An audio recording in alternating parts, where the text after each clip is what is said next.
2025 թվականի Սուրբ Խաչի տոնը հավետ կմնա Թալինի տարածաշրջանի ներքին Բազմաբերդ գյուղի բնակիչների հիշողության մեջ։ Այդ օրը վերջապես օծվեց երկար տարիներ կառուցվող Սուրբ Մարիամ Աստվածածին եկեղեցին։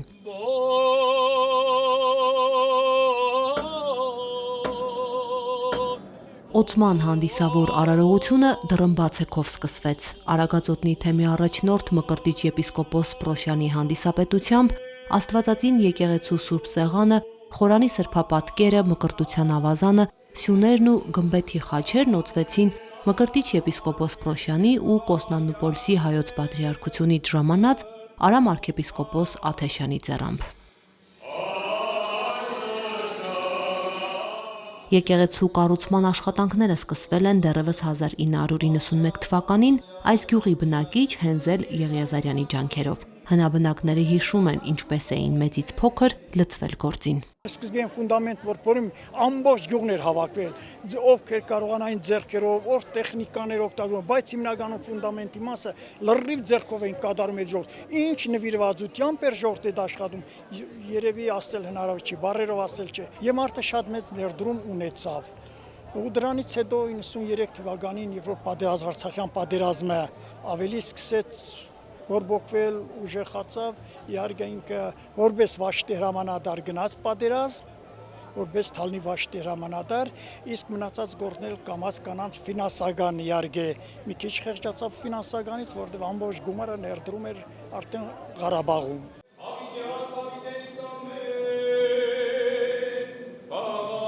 Հիմնականում ֆինանսական ճգնաժամի պատճառով դադարել են եկեղեցու շինարարական աշխատանքները։ 2020 թվականին Հենզել Եղիազարյանի վախճանվելուց հետո նրա զավակները փորձել են շարունակել հոր սկսած գործը, սակայն ավարտին հասցնել կրկին չի հաջողվել կրկին պատերազմ, կրկին դադար։ 2024 թվականին արդեն Ստամբուլահայ բարերար Եփրեմ Բաղը ցանկություն է հայտնել ստանձնել եկեղեցու կառուցման ողջ աշխատանքները։ 1 տարի անց այն հանձնվեց բազմաբերդցիներին։ Շուրջ 3 տարի է գյուղը նոր ղեկավար ունի։ Մանուկ Հազրոյանը Արցախյան 44-օրյա պատերազմի մասնակից է, մեծապես նպաստել է եկեղեցու կառուցման աշխատանքներին, բարերարին մանրամասն ներկայացնելով սրբավայրի հետ կապված մեծ ու փոքր խնդիրները։ Մեր ծնված օրվանից տեսել ենք եկեղեցին եւ ինչպես այդ այսօր դարձան իրականություն։ Միշտ մեր մտքի մեր երազանքը եղել է ավարտված կանգուն վիճակով մեր եկեղեցին տեսնել, իսկ այսօր հարկ Տիրոջը ունի շուրջ 105 տարվա պատմություն եւ ավելի քան 1700 շնորհիվ Արևմտյան Հայաստանի Շուշից շատ սիրելի բարոն Եփրեմի, մեր լեզվով ասած հոպար Եփրեմի։ Բնականաբար եթե ունենք արդեն նման եկեղեցի, հոգևոր կյանքը նույնպես ավելի ակտիվանում է, մարդիկ արդեն հեռու չեն գնում, այստեղ իրենց արդեն պատարակները, բոլոր տեսակի եկեղեցական ծառայությունները այստեղ կարող են ստանալ,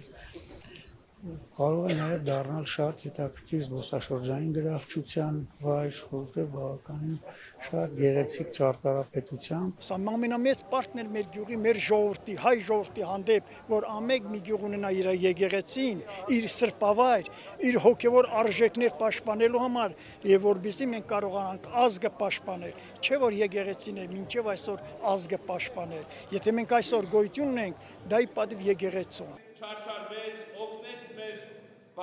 Արագածոտնի թեմի առաջնորդ Մկրտիչ եպիսկոպոս Պրոշյանն իր շնորհակալությունը հայտնեց ամենքին եկեղեցու կառուցման գործում մասնակցություն ունեցած բարի ու սրտացավ մարդկանց։ Անդրադառնալով Եփրեմ Բաղին, Սրբազան հայրը նշեց, երկար տարիներ իր եկեղեցասեր ծառայությունն է բերել նաև Պոլսո հայոց պատրիարքությունում, տարբեր սրբավայրերի վերականգնման աշխատանքներում։ Եվ այս եկեղեցին կառուցվել եւ այսօր օծվում է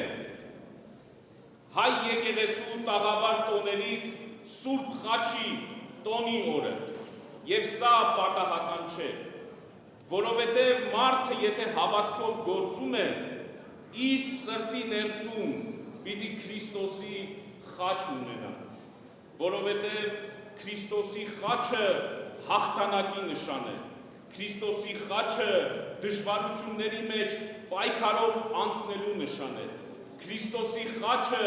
մեր նմանին սիրելու նշան է, Քրիստոսի խաչը հանուն ուրիշների ապրելու նշան է։ Բարերարի համար հիշարժան այսօրը նրա կողքին էին Կոստանդնուպոլսից ժամանած բազմաթիվ ուխտավորներ, ովքեր մասնակցեցին ոչ միայն օծման, այլև շնորհաբաշխության արարողությանը։ Տեր Հովել Քահանա Օհանյանը ընթերցեց հայրապետական սրբատար կոնդակը, որից հետո Մկրտիչ եպիսկոպոս Պրոշյանը Եփրեմ բաղի կուրծքը զարդարեց մեր եկեղեցու Սուրբ Ներսես շնորհալի պատվո բարձր շքանշանով։ Եկեղեցին մեզի թարեր շարունակ պատմության ընթացքում մեզ այսօր հասցրած է եկեղեցին։ Ինձ համար եկեղեցին ժողովրդին հավաքելիք տեղն է։ Ցևոմը ճիշտ է որ Աստուծո մոտ Աստուծո աղոթելու վայր է, անոր կովը մենք մեզի հետ հավաքվելու օրինակ այսօր թե ներքին բազմավերտ քյուղի եւ թե գարձեմ որ շրջիկ քյուղերեն եւ արտասահմանեն ահագին մարդ հավաքված է եկեղեցին։ Անակ որ ասիկա պետք է ընդունենք։ Երբ որ բարոն Էֆրեմը ասկորձեն սկսավ, մգրս ավիգո քեզմե խելք բիդարնեմ, ինչպես եկեղեցին պիտի նորակենք, ինչպես պիտի լա, միասին ելանք աստեղ քահանային հետ, բոլոր մարդուժի դեստվեցան, խոր եկեղեցին շնության գերբը մեջտեղ բերինք, բարք դերոջ ինքը արդեն մեծ բարերար է, արդեն եկեղեցի մշենեն մեծ գործ է։ Գյուղի ժողովուրդը ձգտում էր, որպեսզի իրենց գյուղի կիսակառույց եկեղեցում իրենց մկրտությունները լիներ, իրենց օրհնության կարգերը լիներ։ Եվ ես երբ որ ասում եմ, բայց չէ որ եկեղեցին դեռևս կիսակառույց է, օծված չի։ Ինձ գյուղի ժողովուրդն ասում էր, Տեր այր, մեր եկեղեցու հիմքերը արդեն իսկ մի ռոն կա, եւ սա մեզ համար արդեն լրիվ բավարար է, որպեսզի մենք այս եկեղեցում եւ մկրտվենք, եւ պսակվենք, եւ մեր զինվորներին այստեղից ճանապարհ դնենք եւ մյուս արարողությունները լինի։ Եվ փառք Աստծո, այսօր արդեն այս եկեղեցին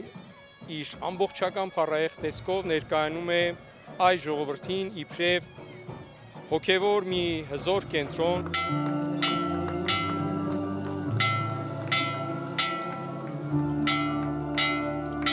Քահանան վստահ է կիրակնորյա պատարակներին եկեղեցում տեղ ու դադար չի լինելու, շատ երեխաներ շապիկ են հագնելու, խորան բարձրանալու, երիտասարդական զանազան խմբակներ են ստեղծվելու, համայնքի հոգևոր կյանքը օր-օրի ծաղկելու է։